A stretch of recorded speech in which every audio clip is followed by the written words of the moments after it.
नमस्कार शुभम जी। नमस्कार अमित कैसे जी। हैं आप? हम एक बार ठीक फिर से आपका स्वागत करते हैं हम। जी आज हम बिल्कुल। चर्चा जैसे पिछली बार हमने चर्चा की थी कि नवरात्रि के व्रत में कि उनका क्या महत्व है, जी 9 देवियों का क्या महत्व रहता है। फिर हमने अर्जुन और कृष्ण वाले विषय पर भी चर्चा की थी। जी तो आज हम चर्चा करने जा रहे हैं एक महत्वपूर्ण विषय, जो रत्न हम लोग अपनी राशि के हिसाब से, जो पन्ना होता है या जो भी नग होता है वो हम लोग अंगूठी में पहनते हैं अपनी राशि के हिसाब से, कि हमारे जो भी दिन अच्छे चल रहे हैं या बुरे चल रहे हैं तो पंडित से पूछते हैं, तो पंडित हिसाब से बताता है कि आपकी ये राशि है तो आपको इस नाम वाला रत्न पहनना चाहिए, आपको ये राशि इस नाम वाला। तो आपको हम इस वीडियो के माध्यम से ये बताना चाहेंगे कि शिवम जी हमें जो अपना ज्ञान देंगे तो उस पर ये रहेगा टॉपिक कि हमारा जो रत्न पहनना चाहिए तो वो कैसा रत्न होना चाहिए और किस हिसाब से पहनना चाहिए हमको। तो आप शिवम जी थोड़ा सा प्रकाश डालिए इस पर। देखिए अमित जी, बहुत अच्छा क्वेश्चन है आपका। रत्नों का सभी कल आजकल लोग रत्न पहन लेते हैं, ना ही उसके बारे में कुछ जानते हैं और ना ही कैसे पहना जाता है उसके बारे में अभी अधूरा ज्ञान है। बस जो है अल्प ज्ञान की वजह से वो कोई भी रत्न धारण कर लेते हैं, जिससे उनको बहुत ज़्यादा नुकसान उठाना पड़ता है। वो अलग की बात है कि कभी कभी एक अंधेरे में तीर मारने से जो है कोई रत्न पहन लिया तो फ़ायदा कर गया। एक्चुअली क्या है कि जो जितने भी रत्न हमारे हैं, मूंगा है, डायमंड है, या हमारा जो गोमेद है या फिर पुखराज है, ये रत्न भी मार्केट में अवेलेबल हैं बहुत सारे, और बहुत सारे उपरत्न भी अवेलेबल हैं। जो व्यक्ति रत्न नहीं अफोर्ड कर पाता है क्योंकि काफ़ी महंगे होते हैं, वो उनका उपरत्न पहनता है। अब बात हम उपरत्न की कहेंगे कि उपरत्न हैं क्या। देखिए क्या होता है कि जितने भी पत्थर हैं जो पहनते हैं, जो भी रत्न पहनते हैं, उनकी अपनी एक कार्बन डेटिंग है। और जाहिर सी बात है जितने भी पत्थर हैं वो सब कहीं ना कहीं से रेडियो एक्टिव एलिमेंट होते हैं।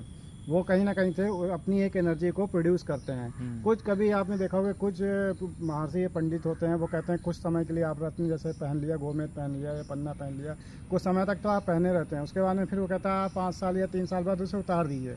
वो आप अनिष्टकारी आपके लिए हो गया है, क्योंकि जो भी रत्न आप पहनेंगे वो कार्बन का सीक्रेशन बराबर उससे विकिरण निकलती रहती है कार्बन। उस हिसाब से जब आप भी कभी रत्न पहनेंगे तो आपके बॉडी वेट के हिसाब से और आपके शरीर के हिसाब से आपको रत्न पहनने का रहेगा। आपका शरीर 75 किलो का है तो आपको 7.5 रत्ती बोलेगा। आपका 65 किलो का वजन है तो आपको 6.5 किलो बोलेगा, क्योंकि उसकी जितनी भी किरणें निकलेंगी वो आपके शरीर इतना मजबूत होना चाहिए कि उनको ऑब्जॉर्व कर ले अपनी बॉडी में।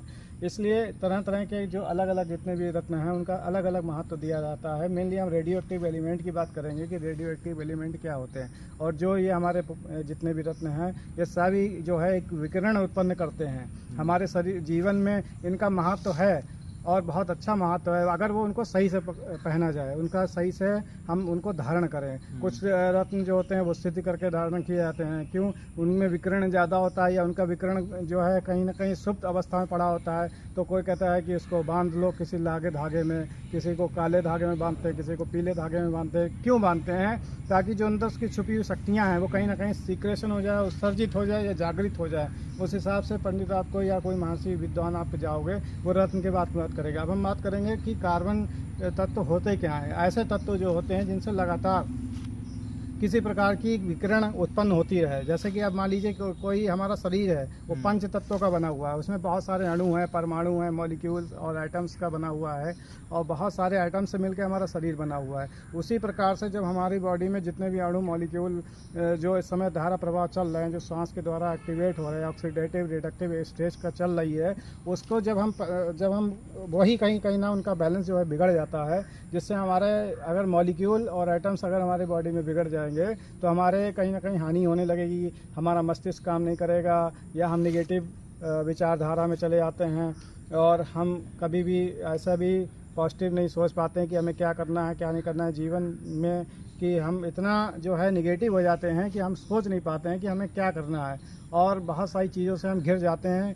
निगेटिव चीज़ों से। तब हम किसी महर्षि या किसी वेदी के पास जाते हैं तो वो हमको रत्न धारण करने के लिए बताता है। जब हम रत्न धारण करते हैं तो वो हमारी कुंडली देखता है। कुंडली देखने का यह रीज़न है कि जब आप आए इस धरती पे उस समय क्या चल रहा था, कौन सा शनि था, कौन सा राहु था, कौन सा केतु था, कौन सी उसकी महादशा थी और किस हिसाब से वो था, तब वो आपकी कुंडली देखता है। कुंडली में उन ग्रहों की दशा देखता है कि जब आप आते हैं धरती पे, तो क्योंकि धरती तो त्रिगुणात्मक है, उसमें बहुत सारे निगेटिव पॉजिटिव और इन्फ्लेटिव रेस भी हैं, ठीक है। जैसे कि हमारी गामा रेज होती है जिस पे कोई चार्ज नहीं होता है, तो इस तरीके से इलेक्ट्रॉन प्रोटॉन का भी संयोजन रहता है, जिससे कि हमारी बॉडी भी कहीं ना कहीं उससे ही प्रभाव में रहती है।